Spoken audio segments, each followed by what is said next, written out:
It's my feel-good breakfast show. Welcome back. This is your Feel Good Breakfast Show. Thanks for joining us on this Friday morning. Now, during the month of June, there's a gripping 4-part documentary series about being LGBTQI+ in South Africa, and it'll be airing, and it's available for people out there to learn about the struggles of being a part of this minority group in our country. Take a quick look at this. Vir die langste tyd het ek die feit dat ek gay is gehaat. Ek wou uitvind hoe ander mense se seksualiteit hul beïnvloed het, maar ek wou nie net hoor van mense soos myself nie. Ek wou dit net so wyd as moontlik span. Op 'n redelike vroeë ouderdom besef dat ek aangetrokke was tot mans. Ek het glad nie 'n woord daarvoor gehad nie. You fell in love with Mark first. And one of the things that I am is gay.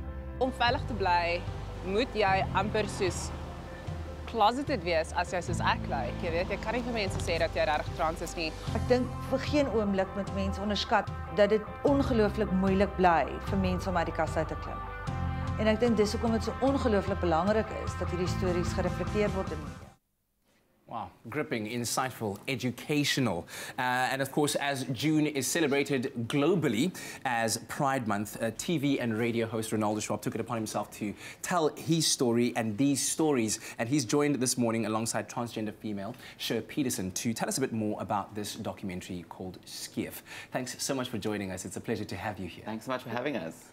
And this must have been quite a bold step for you, Renaldo, to take the platforms that you have. You're a TV and radio host and decide that you're going to be using them for good in this regard. How did that decision come about to want to tell the stories? I think the documentary addresses issues that I've personally dealt with from a very young age. Yeah. I've heard from numerous people, whether it be family, friends, in school, in varsity, also working in media, that being gay is not necessarily the most palatable thing, and it's maybe an aspect that we need to hide, especially if you want to have a successful career in media. And we see it a lot in the South African context, because you do work and stay in a very conservative country to a certain extent. So I wanted to create something that puts a face to what it means to be LGBTI, and I also wanted to create something that shows people that it's not uncomfortable to talk about being gay or talk about being trans, and that it's actually just people that we're talking about. I said in the promo that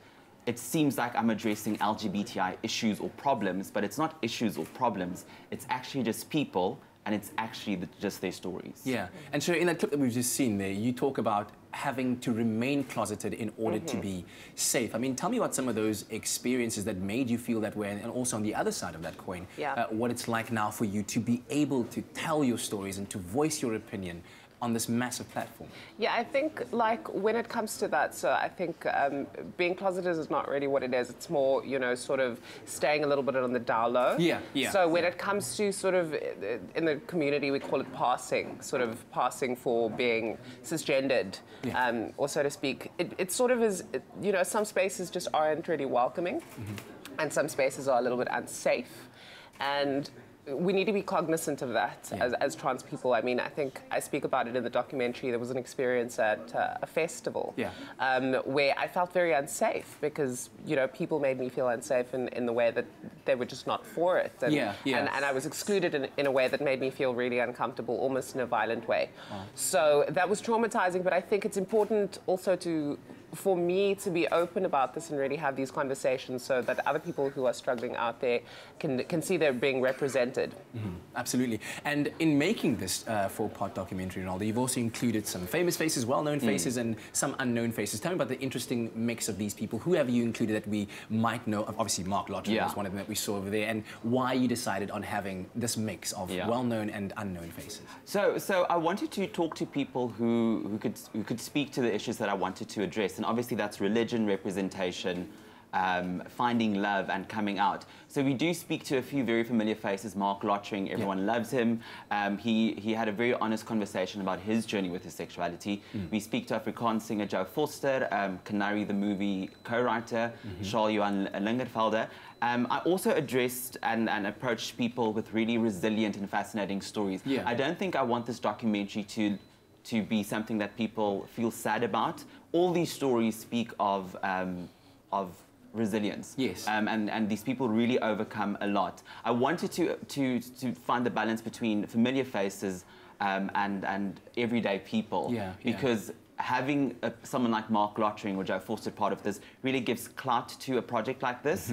And I think it realized with me last week to see that the attention to this project is so important. Yeah. It is obviously thanks to the people who did agree to take part in this documentary, but it doesn't mean the people who aren't familiar in the documentary, their stories are less important. Yeah. Cher, what would you like people to take away from watching this? I think I'd like people to open their minds. Yeah. I think watching this, as Renaldo said, it is a story about people. And most importantly, at the core, it's about resonating with that story if it is someone who's LGBTQI. Yeah.